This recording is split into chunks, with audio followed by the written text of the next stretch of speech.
Informação com quem entende. Começa agora. Saúde com o especialista.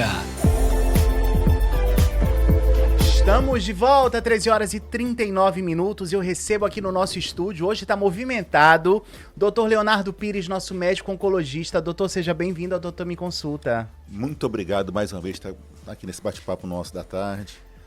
Eu estava ouvindo minha filha antes de vir aqui, estava achando o máximo. Tá vendo? Ela arrasou. Estou todo orgulhoso.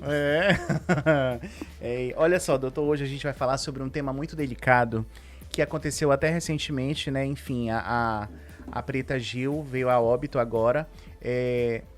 Ela tinha câncer coloretal, tentou diversos tratamentos, mas não teve eficácia, né? E aí acabou que ela, infelizmente, veio a óbito.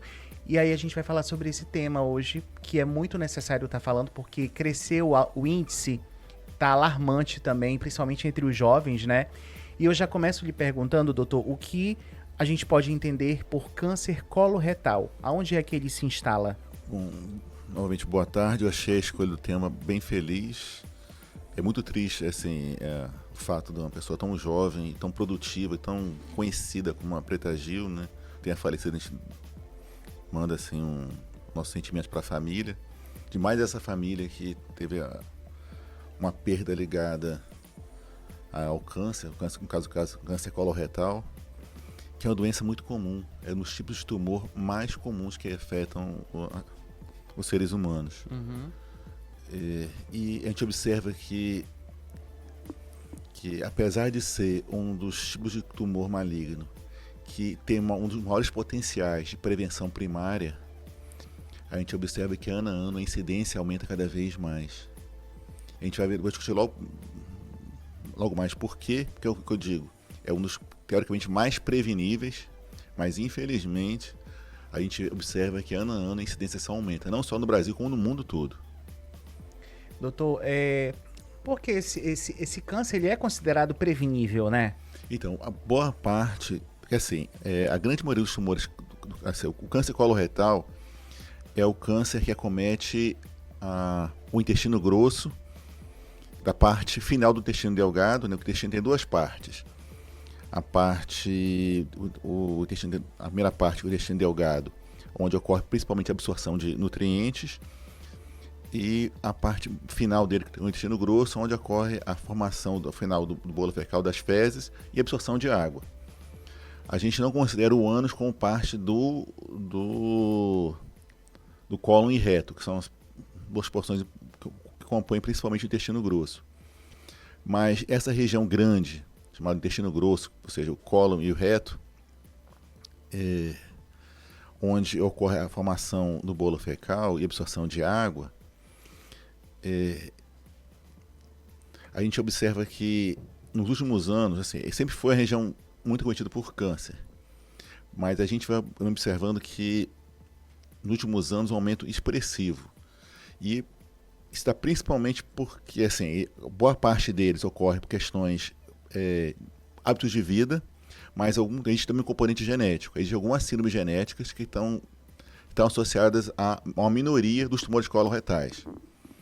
Então, assim, os pacientes que têm síndromes genéticas, que a gente vai discutir também, é importante que as pessoas saibam que, apesar dessas pessoas que têm síndromes familiares ligados ao câncer, e normalmente, como tem muitos familiares tem um estigma familiar, eles normalmente já acompanham desde muito cedo. São pessoas que têm o pai, tios, primos, irmãos com câncer coloretal. Então, essas famílias que têm esse estigma muito forte, em geral, essas pessoas, como acompanham muito cedo, a gente consegue orientar desde muito jovens como proceder, como acompanhar, fazer os exames de rastreamento desde muito cedo. E normalmente os pacientes tendem, apesar de ter uma chance muito grande de adoecer durante a vida, a gente consegue, em grande maioria deles, descobrir mais precocemente. Mas a grande maioria dos tumores coloretais estão ligados a hábitos de vida. O que serão hábitos de vida, né? Antes que me pergunta. O que eu passo em casa? Fale, doutor. Eu acho que semana passada, semana retrasada que a gente conversou aqui, a gente falou. Estão ligados às duas grandes, na minha opinião, doenças da nossa geração. A obesidade e o sedentarismo. Então, os hábitos alimentares e os hábitos de vida tem relação direta na chance da pessoa adoecer pelo câncer coloretal. É porque você acaba que você é um espelho do que você consome, do que você come, do que você vive, do que você faz. Então, né, doutor? Então você vê, se por um lado o consumo de alimentos embutidos, o que são alimentos embutidos? São salames, presuntos, salsichas são meio defumados.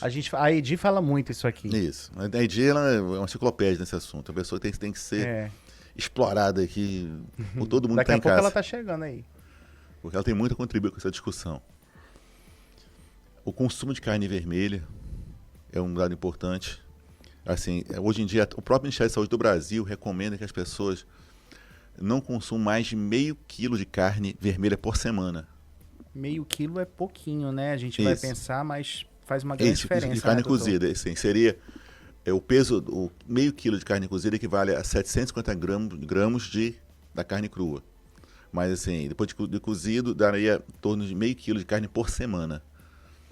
Então, pessoas que consomem mais de meio quilo têm a chance maior de ter câncer coloretal durante a vida. O pouco consumo de fibras, de alimentos frescos. Então, ou seja, se por um lado esses hábitos alimentares aumentam a chance da pessoa desenvolver o câncer coloretal, uma dieta rica em fibras, o consumo de outras proteínas animais que não a carne vermelha, que não os embutidos. Eu acho que é por isso que os asiáticos sobrevivem, têm uma longevidade tão grande, né? Porque eles são muito comedidos com relação à alimentação, peixes, carne branca, né? Não, com certeza. O pessoal também da dieta mediterrânea ali, da Grécia, daqueles outros países ali, né, doutor? Eu vou só citar um exemplo interessante. Só observar, no Brasil, a região que tem a menor incidência coloretal, apesar de ser alta e aumentando, é a região norte. A incidência do sul e sudeste é muito maior que o restante do país. Eu imagino que boa parte seja associada a isso também. Além do fato de obesidade, né? A obesidade ser mais... a incidência no sul e sudeste é maior que no norte e nordeste. Mas, por outro lado, os alimentos frescos, ricos em antioxidantes das frutas, tendem a trazer proteção para as pessoas. O consumo de álcool também aumenta a chance da pessoa ter... Nicotina, cigarro, né? Tudo isso, né, doutor? Tudo isso. Tem mais coisa que acho importante falar.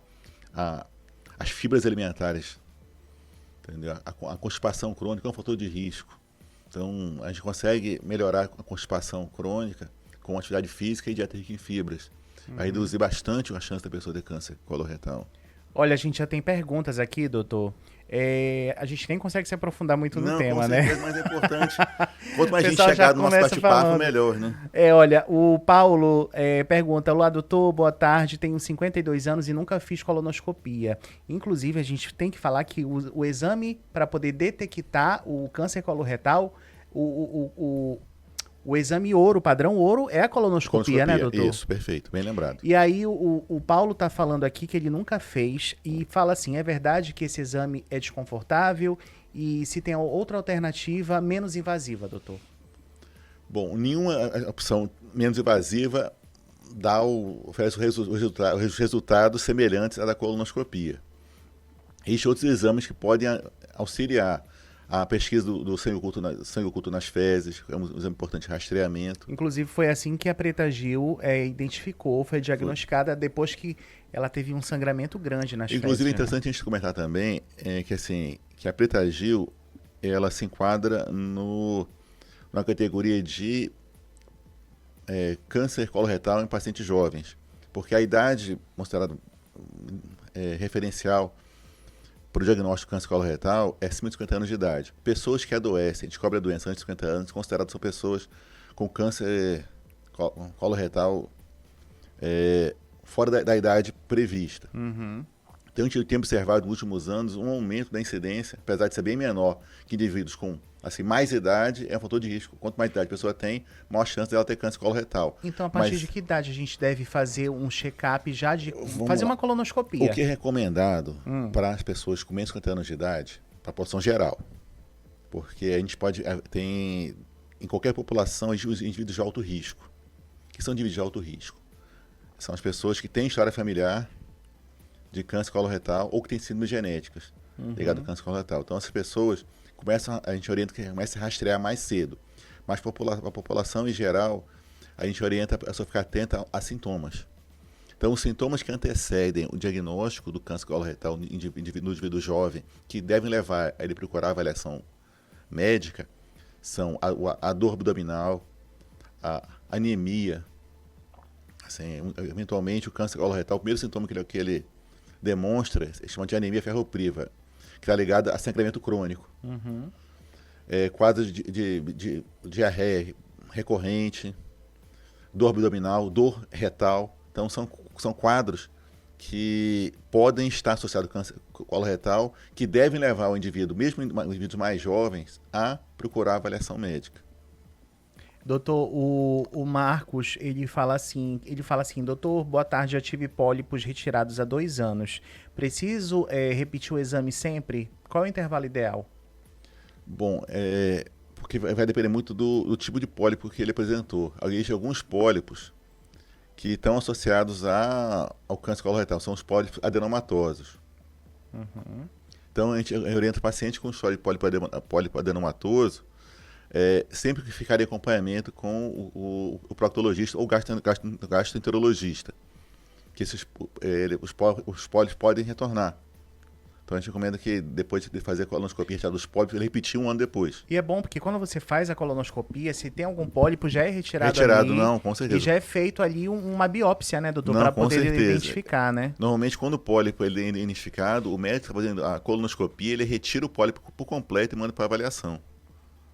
Olha, você que não sabe o que é colonoscopia, vamos explicar, doutor? Isso, como é esse exame? Colonoscopia é um exame que é introduzido uma ótica, se fosse uma filmadora. Uhum. Eu não sei se tecnicamente o termo seria filmadora, mas é um aparelho óptico. Uma camerazinha, Uma né? camerazinha que observa todo o intestino grosso, do ânus até a parte final do intestino grosso.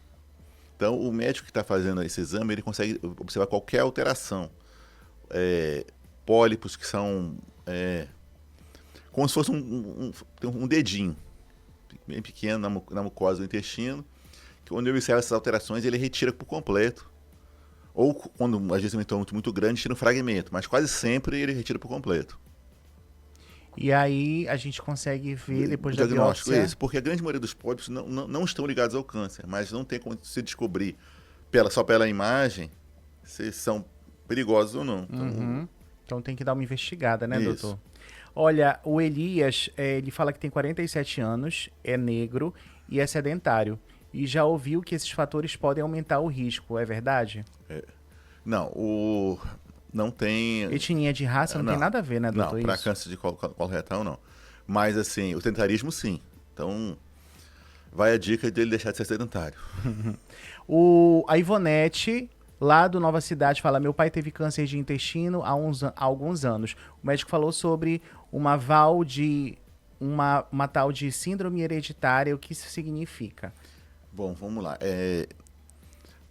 Uma minoria dos tumores coloretais estão associados basicamente a várias síndromes genéticas, mas as duas principais é a síndrome de Lynch, que é a síndrome do câncer coloretal sem polipose, e a polipose difusa, que a pessoa tem eventualmente vários pólipos no intestino. Eventualmente, para fechar o diagnóstico, tem que ser mais de 100 pólipos. Mas quanto mais pólipo tiver no intestino... O que seria o aceitável, doutor? O aceitável não tem nenhum, porque tanto que todo pólipo, quando tem pequeno número, todos são retirados. Se tem um pólipo no seu intestino é porque você é sedentário, de alguma forma. Não, assim, esse pólipo pode estar ligado, pode ser desse tipo mais perigoso. Ah. É assim, quando tem poucos pólipos... E todos são retirados durante o exame? Quando são poucos, sim. Mas indivíduos que têm mais de 100 pólipos não vai retirar todos. Aí você retira, faz uma amostragem e avalia. Se for do tipo adenomatoso, se for centenas de pólipos, fecha o diagnóstico de polipose adenomatosa familiar e esses indivíduos tem tratamento? Tem. É retirada do intestino.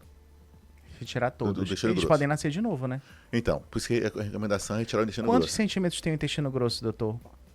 Se não me engano, 1,6 metros. Só o câncer coloretal, ele só fica nessa região do intestino grosso? Isso, no intestino grosso. No cólon ou no reto.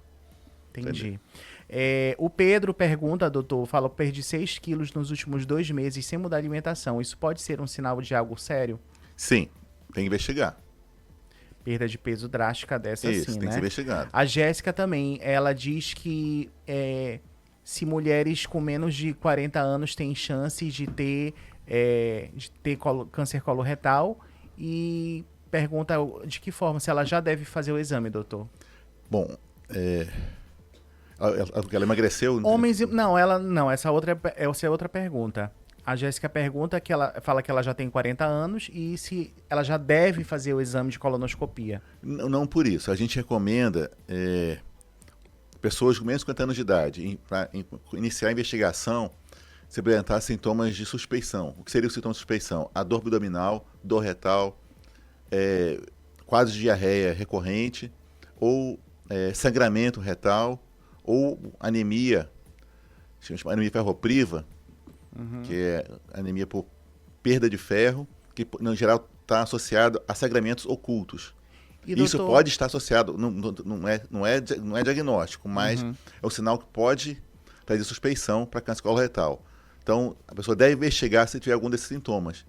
Que esses sintomas, normalmente, 20% dos pacientes que têm câncer coloretal antes dos 50 anos de idade têm esses sinais, esses sintomas, nos meses que antecedem o diagnóstico. Então, quanto mais cedo a pessoa com um quadro anormal, inexplicável, buscar avaliação e atendimento, mostra descobrir. Pode não ser câncer coloretal, mas pode ser outra doença que pode ser tratada. Quanto mais cedo for tratado, melhor a pessoa vai ficar. Melhor o prognóstico do tratamento, independente do que seja. O melhor sempre é a prevenção, né, doutor? Com certeza. Ou o diagnóstico precoce, quando possível. Olha, a gente sabe que o exame, a dona Maria está falando aqui que ela tem medo de fazer o exame e descobrir algo. Como lidar com esse receio?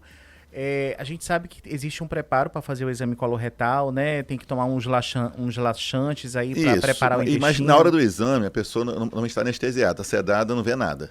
E nem sente nada, viu, dona Maria? Acorda, não se preocupe. Dorme antes do exame começar e acorda depois que o exame termina. Então, depois vai para casa, dormir o resto do dia. É igual uma, como é que fala? Endoscopia. Endoscopia. É o mesmo Você processo. Não sente nada, né? Dorme antes do exame e acorda depois que o exame termina. Eu acordei numa cadeira de roda, não vi nada, não senti nada. Mas olha, é tranquilo, tá, gente? O importante é se prevenir sempre, né, doutor? Com certeza. E ficar atento aos sinais de suspeição, né? Que falei, a dor abdominal, sangramento retal, a dor abdominal, anemia inexplicável. Pessoas com mais de 50 anos de idade, pessoas que têm história familiar de câncer na família, câncer coloretal na família. As pessoas têm que estar sempre atentas. Doutor, quero lhe agradecer. Muito obrigado por Passou ter voando vindo. novamente. Passa voando. Mas foi muito esclarecedor. Não, com certeza. E eu tenho certeza que todos os ouvintes aqui prestaram muita atenção. E o importante, a mensagem... Quero que o senhor deixe uma mensagem para os nossos ouvintes sobre esse tema de hoje, doutor. Bom, eu sei que a sociedade brasileira está em estado de comoção pelo falecimento da Preta Gil, uma artista tão famosa, né? Mas, assim, a pessoa ela deixou mensagem de vida muito importante. Então, ela lutou pela vida enquanto pôde, né? Sim. Então, assim, a pessoa que está em casa, que está passando por tratamento, assim, que também se apegue a tudo que tiver de esperança. A grande maioria dos pacientes com câncer hoje em dia consegue ficar curado. A gente lamenta quando algum paciente nosso vem a falecer, mas a grande maioria dos pacientes que iniciam o tratamento ficam curados. E levar também de mensagem é que o câncer coloretal, como boa parte dos tumores malignos, eles podem ser prevenidos com mudanças de hábito. Hábitos saudáveis tendem a nos levar a uma vida mais saudável e produtiva. Tá vendo só a importância de você ser menos sedentário, fazer exercício físico, se alimentar direito, deixar de fumar, não beber com exagero, né? Tudo isso aí faz a diferença, né, doutor? Não, com certeza. Olha, doutor, quero lhe agradecer, quero que o senhor deixe aqui onde é que o senhor atende pra gente, por favor. Meu consultório fica na Clínica Médici, fica na rua NH6, 725, né? Ali perto do Bob, gente, do Bob's, não tem erro. Perto da pizzaria Trevo. É só atravessar a rua, né, doutor? Isso, com certeza. Naquele cruzamento ali da Major Williams. O senhor tem de cabeça o número do agendamento de consulta lá do seu consultório? Claro que eu tenho.